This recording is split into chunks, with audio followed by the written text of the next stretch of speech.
10ویں صدی عیسوی تک دنیا کے سامنے پیش کیے جانے والے یونانی، عربی، عبرانی، فارسی، سریانی اور ہندوستانی علوم کو اگر ایک جگہ جمع کر دیا جائے تو ایک ایسی حرفن مولا شخصیت کا نام سامنے آتا ہے جس کی عظمت اور لیگسی کا اعتراف ہر جگہ ہر دور میں کیا گیا۔ وہ نام ہے ابو ریحان البیرونی کا۔ البیرونی جہاں ایک سائنسداں تھے، وہیں آپ فلکیات، ریاضی، جغرافیہ، تاریخ اور نجوم جیسے دیگر علوم پر بھی دسترس رکھتے تھے۔ البیرونی اسلامک گولڈن ایج کی وہ پہلی شخصیت تھے جنہوں نے علم حاصل کرنے کی جستجو میں ہندوستان کا سفر کیا۔ نہ صرف سفر کیا بلکہ ہندوستانی علوم سیکھنے کے لیے آپ نے انتہائی مشکل حالات میں سنسکرت جیسی مشکل اور نامانوس زبان پر عبور حاصل کیا، اور اس کے بعد تقریباً 14 برس تک ہندوستان ہی میں مشاہدات اور مطالعے میں مصروف رہے۔ یہی وجہ ہے کہ البیرونی کو 10ویں صدی کے ہندوستان نے ودیا ساگر یعنی علم کا سمندر کہہ کے پکارا۔ اسی طرح 20ویں صدی میں انٹرنیشنل ایسٹرونامیکل یونین نے چاند پر موجود کریٹرز میں سے ایک کو البیرونی کے نام سے منسوب کرتے ہوئے ان کی سائنسی اور تصنیفی خدمات کو خراج تحسین پیش کیا۔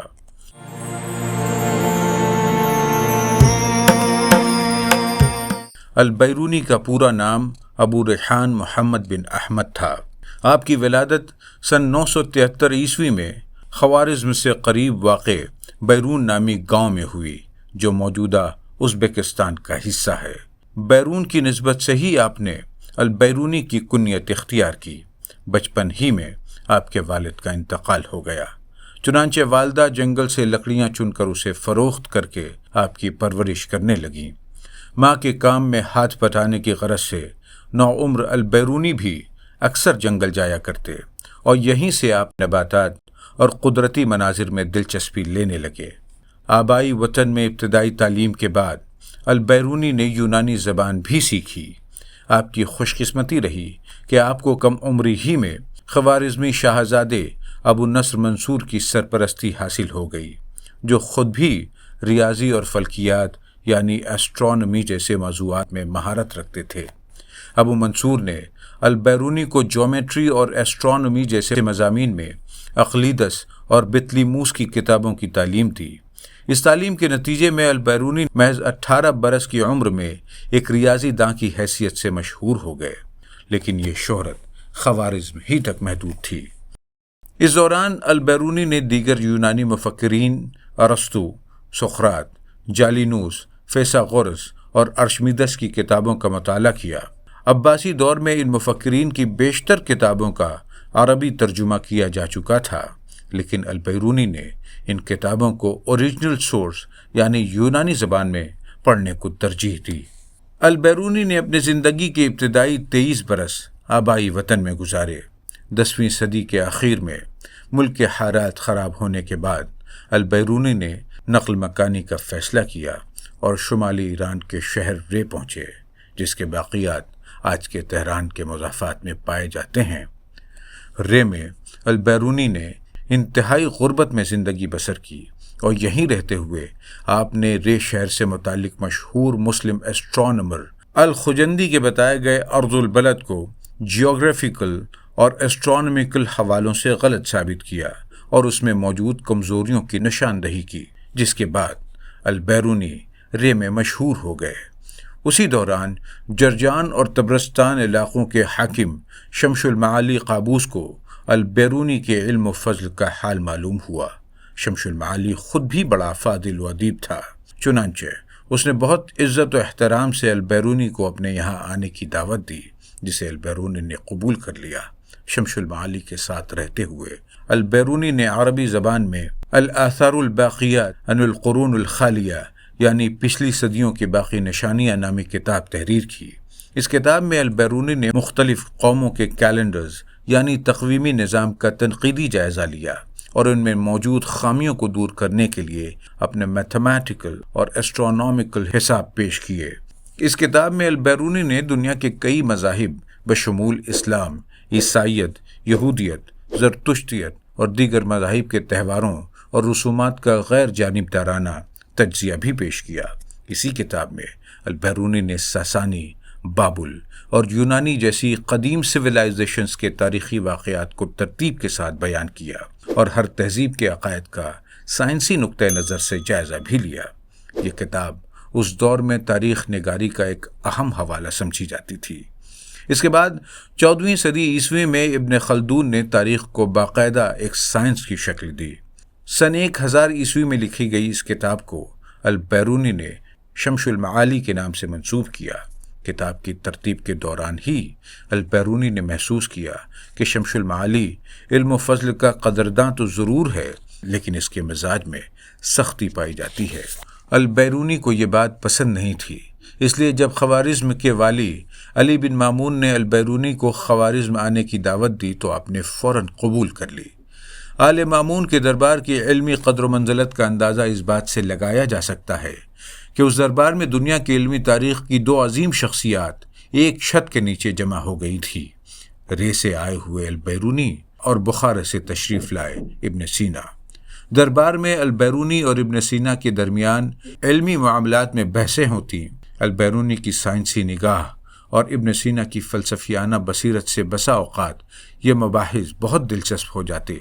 ایک دیگر روایت کے مطابق البیرونی اور ابن سینا ایک دوسرے سے خط و کتابت کے ذریعے رابطے میں تھے۔ یہ خط و کتابت کائنات، اجرام فلکی، فزکس، سائنس اور ارسطو کے موضوعات پر ہوتی تھیں، جن میں ابن سینا البیرونی کے سوالوں کے جواب دیتے۔ یہ وہ زمانہ تھا جب محمود غزنوی خطے میں ایک بڑی طاقت کے طور پر ابھر رہا تھا۔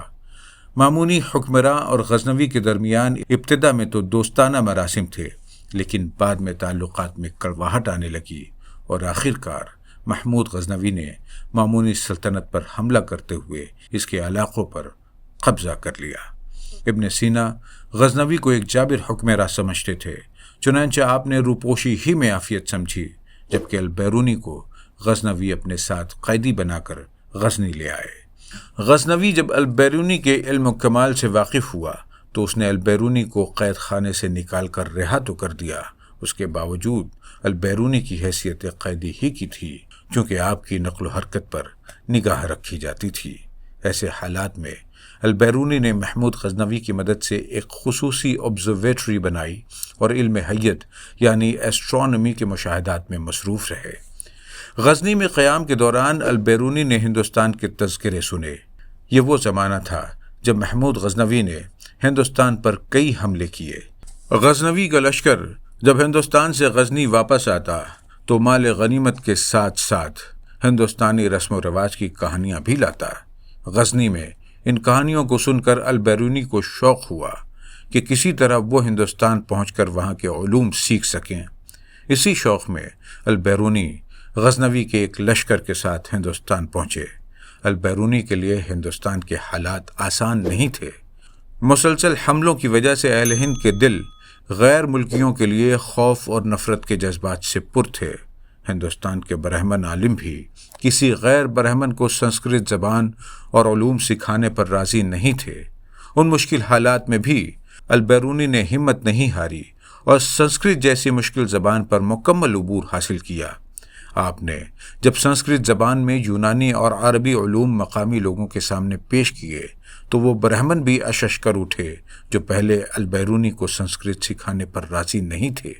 اسی لیے انہوں نے البیرونی کو ودیا ساگر یعنی علم کا سمندر قرار دیتے ہوئے ان کی علمی عظمت کا اعتراف کیا۔ البیرونی نے سن 1017 سے 1030 کا زمانہ ہندوستان میں گزارا۔ اس دوران وہ مسلسل مطالعے اور مشاہدے میں مصروف رہے۔ مقامی ہندوؤں، عیسائیوں، زرتشتوں، یہودیوں اور صوفیوں کے ساتھ ملاقاتوں میں البیرونی نے ہندوستانی تہذیب و تمدن کا قریب سے جائزہ لیا۔ ان مشاہدات و مطالعات کو البیرونی نے اپنی شعر آفاق کتاب الہند میں پیش کیا۔ کتاب الہند میں البیرونی نے ہندوستان کی مذہبی، تہذیبی اور معاشرتی صورتحال کا غیر جانبدارانہ جائزہ لیا ہے۔ آپ نے اپنے مشاہدات سے یہ نتیجہ اخذ کیا کہ قدیم ہندوستانی اور یونانی تہذیبوں میں بہت سی یکسانیت پائی جاتی ہیں، یہاں تک کہ یہ دونوں سویلائزیشنز ایک ہی درخت کی 2 شاخیں معلوم ہوتی ہیں۔ اس کتاب میں آپ نے ہندو عقائد، رسم و رواج اور کائنات کے بارے میں ہندو مذہب کے تصور کا بھی تفصیلی ذکر کیا ہے۔ اسی کتاب میں البیرونی نے ہندوستانی ریاضیاتی علوم اور عددی نظام کی بھی معلومات پیش کی ہیں، جو بعد کے عرب ماہرین ریاضی کے لیے انتہائی اہم ثابت ہوئیں۔ کتاب الہند میں آپ نے ہندوستانی شہروں، خطوں، دریاؤں اور پہاڑوں کا بھی ذکر کیا ہے۔ مختصراً کہا جائے تو کتاب الہند ہندوستان کے بارے میں ایک مکمل انسائکلوپیڈیا کی حیثیت رکھتی ہے۔ یہ وہ پہلی کتاب تھی جس کے ذریعے عربی زبان جاننے والوں تک ہندو مذہب کے عقائد و دیگر معلومات اپنے اصل ماخذ کے حوالے سے پہنچی۔ بعض علماء کے نزدیک کتاب الہند تقابل ادیان اور بشریات یعنی اینتھروپولوجی جیسے موضوعات کا احاطہ کرنے والی دنیا کی پہلی کتاب ہے۔ اس کے علاوہ کتاب الہند ایسی پہلی کتاب تھی جو ایک فاتح قوم کے مورخ کی جانب سے مفتوح قوم کی تاریخ کے طور پر ترتیب دی گئی تھی۔ یہ بھی کہا جاتا ہے کہ اسی کتاب کے مطالعے کے بعد دیگر قومیں بھی ہندوستان کی جانب راغب ہوئیں۔ البیرونی طویل عرصے تک غزنوی دربار سے وابستہ رہے۔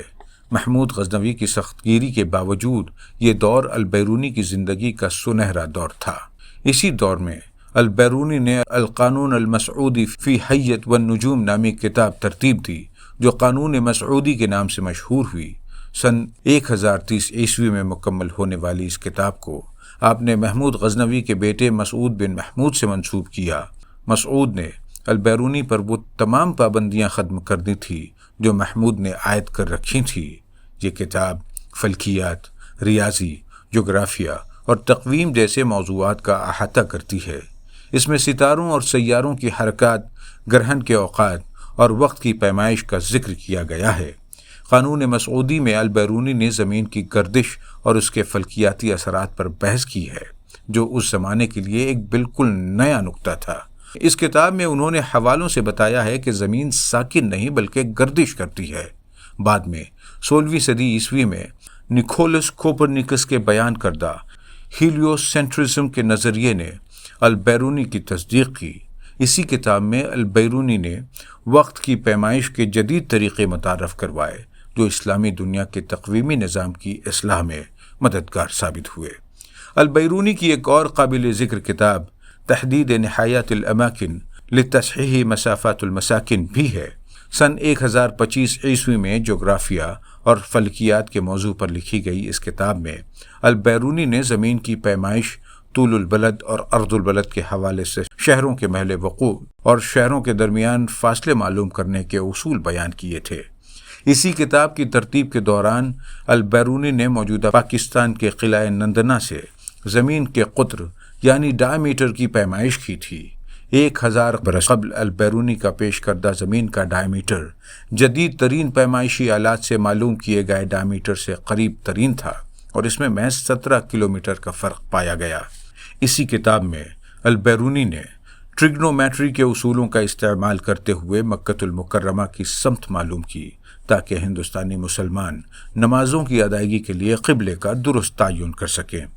البیرونی نے علم نجوم، ایسٹرالوجی اور فلکیات، ایسٹرونومی کے موضوعات پر عربی اور فارسی زبانوں میں کتاب التفہیم لأوائل صنعت التنجیم نامی کتاب لکھی۔ یہ کتاب نجوم اور فلکیات کے طلباء کے لیے بنیادی نصاب کے طور پر لکھی گئی تھی۔ طب کے موضوع پر البیرونی کے یہاں السیدنۃ فی الطب نامی کتاب کا ذکر ملتا ہے، جو اس زمانے میں جڑی بوٹی سے علاج و معالجے کے لیے ایک انسائکلوپیڈیا کی حیثیت رکھتی تھی۔ معدنیات اور کیمیا کے موضوع پر البیرونی نے الجواہر فی معرفت الجواہر نامی کتاب لکھی، جس میں معدنیات کی خصوصیات اور ان کے استعمال پر گفتگو کی گئی ہے۔ اس کے علاوہ اس کتاب میں قیمتی پتھروں کے خصائص پر بھی تفصیلی بحث کی گئی ہے۔ فلکیات البیرونی کا پسندیدہ میدان تھا، اس لیے اس موضوع پر ان کے یہاں 2 کتابوں کا ذکر ملتا ہے۔ پہلی کتاب کا نام مقالید علم حیہ ہے، جس میں آپ نے فلکیات اور کائناتی نظام پر بحث کی ہے۔ اسی کتاب میں البیرونی نے سورج گرہن اور چاند گرہن کے پیش گوئی کے طریقے بھی بیان کیے ہیں۔ دوسری کتاب کا نام الاستیعاب فی صنعت الاسترلاب، جس میں آپ نے ایسٹرولیب اور دیگر آلات فلکیات کے استعمال اور بناوٹ کا ذکر کیا ہے۔ زمانے کے رائج اصولوں کے خلاف تنقیدی نقطۂ نظر اور سائنسی حوالوں سے دنیا کو دیکھنے والے البیرونی نے 13 دسمبر سن 1048 عیسوی کے روز غزنی میں وفات پائی اور وہیں مدفون ہوئے۔ اس وقت آپ کی عمر کم و بیش 75 برس تھی۔ قبر کو آرام گاہ کہنا ایک روایت ہے، لیکن البیرونی کی قبر حقیقی معنوں میں ایک آرام گاہ ہے، جہاں زندگی بھر علم کی جستجو میں تھکا دینے والے جسمانی اور ذہنی سفر کرنے والے البیرونی آرام فرما رہے ہیں۔ البیرونی نے کم و بیش 140 کتابیں لکھیں، جن میں سے نصف کتابیں ریاضی اور فلکیات جیسے مشکل مضامین پر تھیں۔ البیرونی کے یہاں علم کی جستجو کا اندازہ اس بات سے لگایا جا سکتا ہے کہ بستر مرگ پر جب آپ کی سانسیں اکھڑ رہی تھیں، تب آپ عیادت کرنے کے لیے موجود افراد سے ایک علمی مسئلے پر گفتگو کر رہے تھے۔ بہت شکریہ۔